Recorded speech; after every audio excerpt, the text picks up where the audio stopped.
When a group of Latino Republican leaders met yesterday ahead of tonight's third Republican debates, Donald Trump was the only GOP candidate they specifically criticized. Trump has called for deporting all undocumented immigrants in the U.S. and building a Great Wall on the border with Mexico. But the Latino gathering had a message for all the GOP candidates as well. Alfonso Aguilar was there. He is director of the American Principles Project's Latino Partnership, a lobbying group. He's also former chief of the Office of Citizenship under President George W. Bush. He's going to the debate. He joins us from Colorado. And Alfonso, yesterday you said of Donald Trump, "You're done." You really think that? He's done. He's excommunicated, to put it in another way. And basically, we told Trump, we're done with you. We don't want to have anything to do with you. If you're the GOP nominee, don't count on our support. We think that he's going to lose the general election if he's the nominee, because for the Republicans to take back the White House, they have to do better with Latino voters. Trump cannot do better with Latino voters.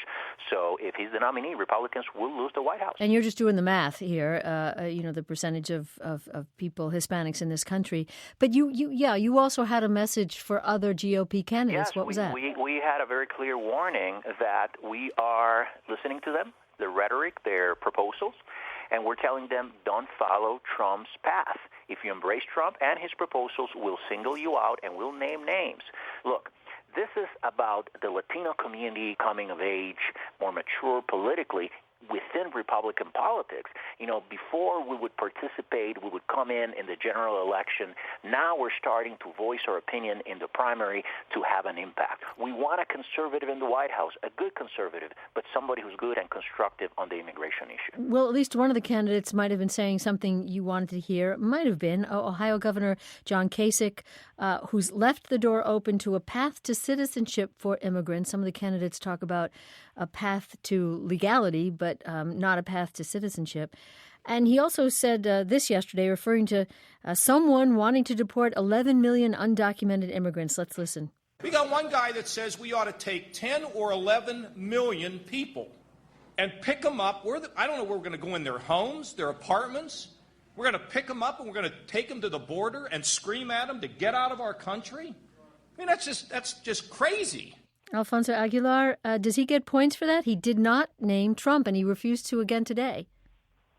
Yes, he does. But, I think it's unfair, the generalization that Democrats and Hillary Clinton are making, that all Republican candidates are like Trump. The fact of the matter is that the majority of them are good conservatives who are good on immigration. Kasich, Jeb Bush, Marco Rubio, Carly Fiorina, even Ben Carson has talked about the need for a guest worker program. Rand Paul as well.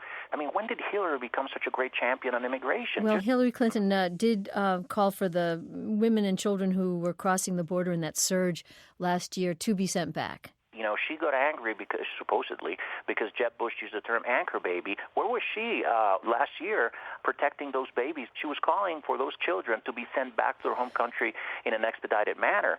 And let me tell you, when she says that she's going to go further than Obama on executive action, she's sending a clear message to congressional Republicans that she's not going to work with them. And frankly, that means that we're not going to get immigration reform if she's the president, because the only way we can get immigration reform and provide a path to legal status of undocumented immigrants if we build consensus between Republicans and Democrats in Congress. So from our perspective, a vote for Hillary Clinton is a vote against immigration reform. Well, let's take a look. I mean, Donald Trump has dropped in the polls to Ben Carson. Carson also supports a border fence, prosecuting people who cross the border illegally as opposed to catch and release. He doesn't think the 14th Amendment guaranteeing citizenship to people born here applies to children of undocumented Hispanics, babies who are born here. Those, the pejorative is anchor babies. So is he your candidate? We certainly think that a candidate who is endorsing ending birthright citizenship would have a hard time winning over Latino voters.